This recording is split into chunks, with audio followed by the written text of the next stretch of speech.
Yeah, beating pots and pans, here we go. We are in the final 10 seconds before we get Bungie's new Vidoc for the final shape. So we're going to hang out, see what it's all about. Here we go. This team and Bungie in general is all about collaboration. Testers, designers, effects artists, animation, all these sources of input from everywhere coming together, and like that was magic for me.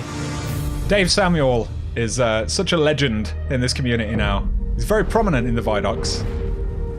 New weapons. This final shape, Ooh. it felt a little like a love letter at times. We really thought about bringing that forward to the weapons. Like Kvostov, it's the first gun you get. There has to be the narrative bookends of the first gun I got in the game. It's here in the Pale Heart. It's like this old friend returned. How do you make this thing really good and really powerful without making it not what it is? And that was really challenging. What we ended up deciding on is it is about your skill. Oh, it's all in the wrist. A little like it's gonna bounce several times down this line of guys. You're just really good at bouncing this bullet. It's fate almost. This thing's dope. Can't wait to see And we pepper in the how number good this 7 will in actually as many be. places as we could. So it bounces 7 times. It's going to be quite different from the D1 variant. Ooh. You get 7 bouncy bullets when you pick up an Orb of Power. Bungie has a long legacy of loving the number 7, and this felt like the right place for it. Here. Every 7th bullet from the weapon deals additional damage and ricochets to nearby targets.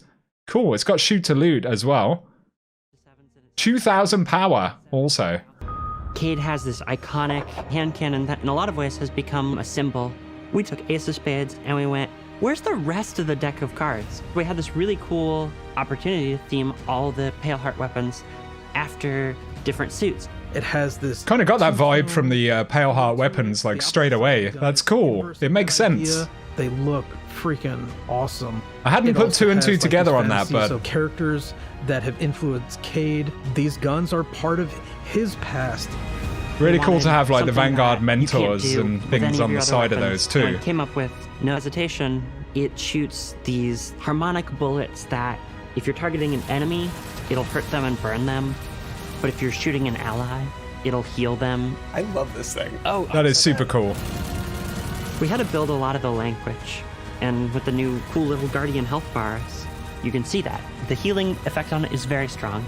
For a while, we were calling it the Just Don't Die gun. It has its own little energy bar, like the glaive does. And that energy bar is charged by any damage whatsoever. That's awesome. It's cool how it's all like We know displayed what in we the UI as well. I like that. Since you are returning to the Traveler, we wanted to focus on bringing new supers to the light subclasses. Ah, For Song of Flame, we wanted to plus up Radiance from Destiny 1 and have it be combat focused. I was actually wondering about these if we were still getting them. It has This is fire cool. wings. We kind of ate that visual space with Dawnblade, where you've got these like awesome flame wings. In a split second, if a player sees a character solar with wings, they're going to see that it's Dawnblade. We had to come up with something different. Zach, our VFX artist, came up with the idea of this halo around you, like a medieval painting. Cheers for the tip, Joel. Super appreciate that. Yeah, the Warlock kind of reminds me a bit of like the self-res Warlock from back in the day. That also creates these axes. Coming up with visuals for that axe, it was an interesting challenge. How do we want to root this in Destiny? We took a lot of inspiration from Titan's shield. What would it feel like if the axe was the shield broken up? And when you look at it side by side, you can definitely see that connection between the two. Gonna be an absolute bad man rocking that axe in the final shape. Storm's Edge. We wanted to call back to Arcblade in Destiny 1. Throwing the dagger and zipping over there, blowing up stuff. How long do you have in the super? Initially, I love those you had a blinks. long time. They're really cool. 24 seconds. We did not earn any friends in those places. No, the people first were pretty day. mad. But we toned it down, and now you only have 12 seconds, and it's a lot more reasonable. We found a problem where when you grapple and then you cast Blink Dagger out of it, I fall to the floor, right? Whereas if I'm in midair and I Blink Dagger, I should be held in midair, right? And it sucks. So I want to fix it. It's the things like the camera shake, the way the rumble spikes and then falls back off. We need all of our abilities to feel awesome. It's easy to underestimate just how much like tweaking and playing around has to be done with these components of the game to get them right. Your character, and you don't have to think about it. The game just plays. The great thing about Prismatic was every playtest we did, the feedback got better and better. We have gone back and forth on what starter builds that players will get in Mission 1. Okay, we're gonna start the Titans with Stringer's Lash, their strand aspect, and Knockout. One of the notes we got is players just weren't understanding how those two things comboed in a loop. Well, we're gonna drop Stringer's Lash, and instead we're gonna put in Diamond Lance. Now, any ability kill is making your Diamond Lance.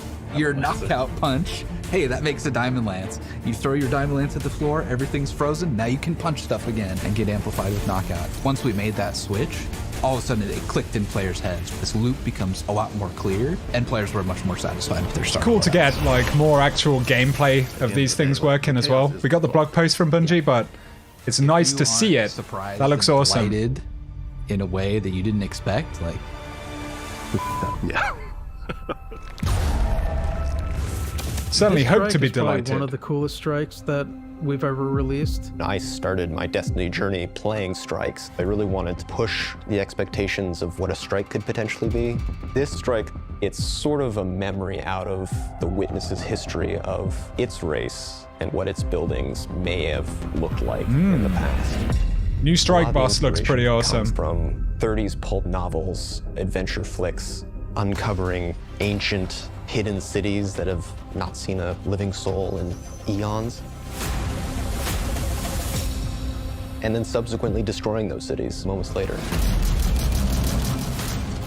New strike for Pale Heart then, looking pretty awesome. We did get a couple of clips of this in other trailers and stuff, but nice to see more of it. Obstacle is coming out of the walls. You Like a make cool this relic slide weapon. towards the closing door, and Is that the one from Last Wish or You're dead. similar? the door just closed right in front of your face. So That happens a lot. I have 7 Gilded Conqueror titles. I want this strike to be the hardest strike we ever made. I want Ooh. people to scream and cry over this strike. And So Bungie are officially making say, some "How savage did I claims. complete this strike on They want us Grandmaster to scream and cry difficulty?" Like, about the difficulty level of this strike. That's going to be interesting. That's kind of one of the fun parts about making a strike. There's so much freedom and creativity to do wild things, and then testing that. It's just a lot of fun, that back and forth. Well, that kind of reminded me We have of a very tight the relationship with Riven test as mouth designers. stuff You from know, if I Last couldn't Wish. do anything I do, gameplay-wise, without Test there at my side. But as soon as I can get fresh eyes on it, I think that's where it really comes in. We ran a lot of play tests, and every time I would invite people, I'm like, this is final play test, but it's never final. We just can't stop. It's really not just one department creating something special. When you see all those things combined and the iteration and the back and forth, and when you get to this end result where it just feels like it couldn't be any other way, we hit on something amazing here. It is looking awesome, gotta say. Genuinely super excited for it. So we'll run some of that back, especially the bits talking about Kvostov. It was cool to actually see the exotic in the game, like in the menu and stuff as well. Really excited about it. So what do you guys think? I'm looking forward to the content on the Pale Heart itself. Like, they talk about the strike. We have spotted some other kind of like world activities and things in some of the other trailers and stuff. So that's pretty cool. But yeah, what do you guys think? Another decent Vidoc right there. Yeah, there was definitely Riven stuff, wasn't it? There were some Last Wish callbacks, I feel like, thrown in the mix there. I hadn't fully clocked on that Bungie had made the Pale Heart weapons were kind of like themed around the Ace of Spades concept, but then they've put the other Vanguard mentors and like Guardian icons and things on there as well. That's a really cool concept. I sort of realised it, but didn't fully realise it, if that makes sense. Another neat Vidoc there, though, guys. Let us know what you think about it, for sure. I very much appreciate you all, as always. Cheers for tuning in today to our little bit of streaming action.